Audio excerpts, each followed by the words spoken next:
And you were playing role, right? I was playing role. Rather, role was playing me.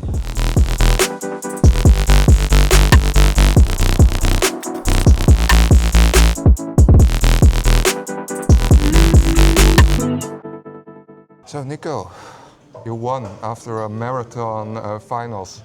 Yeah, three restarts. Right, Yeah, it was. 4 games.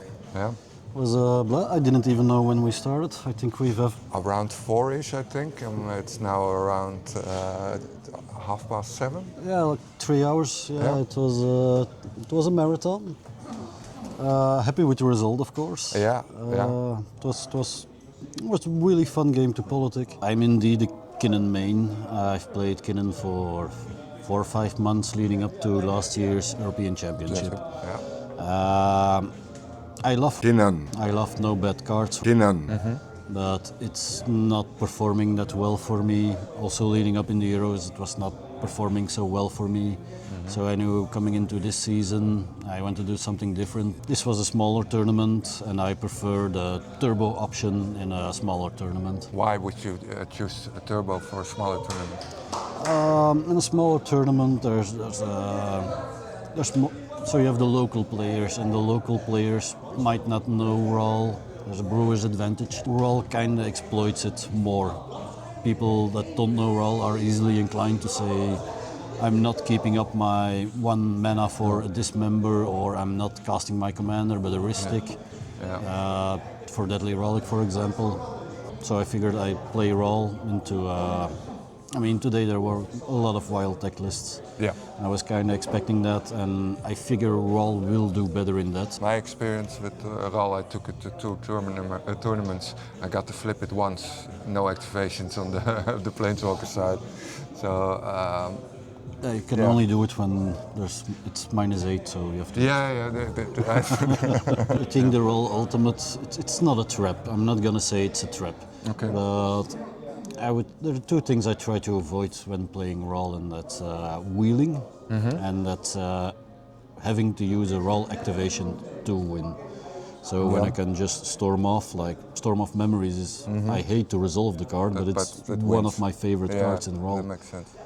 Because if I can win without the Raw Ultimate, all the better for me. If I can win without a wheeling, giving everybody a fresh 7, even better. How were you able to maneuver your way to these things? What's the trick there? You're sitting in 3rd seat, there's an Italy in front of you.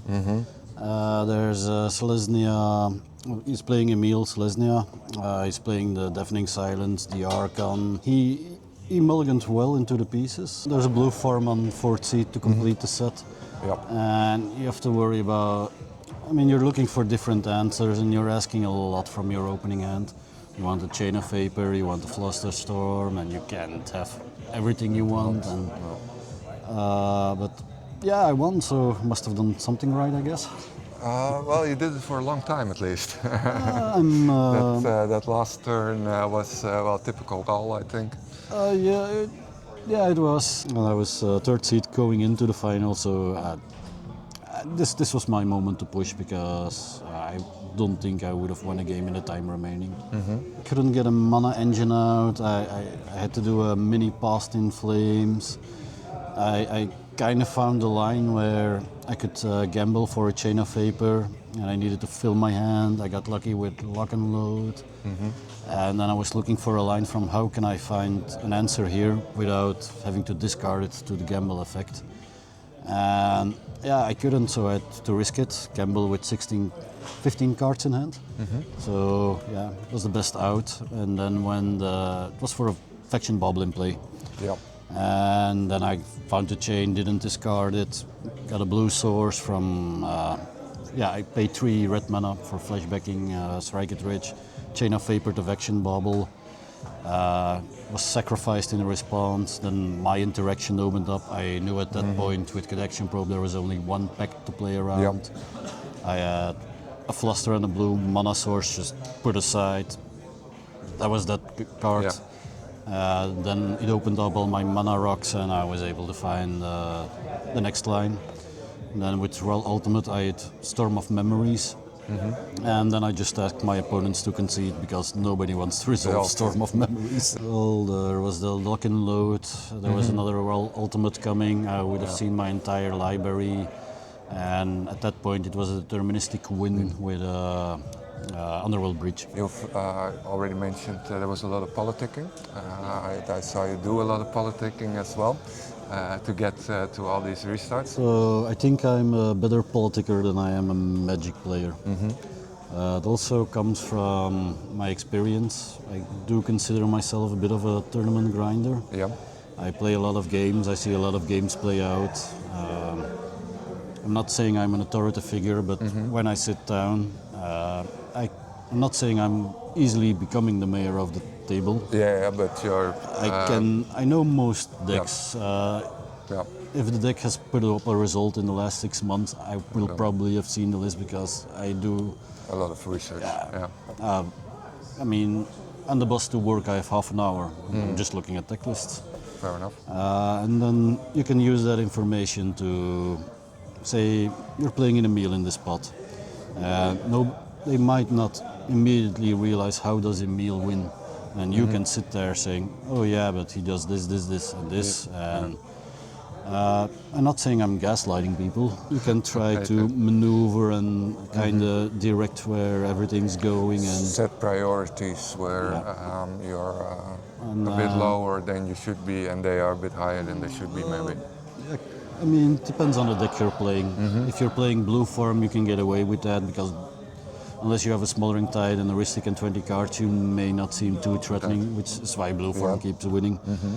You can't do that in Roll. You have to realize in Roll, I'm the problem. And the way I try to approach it is just by being honest.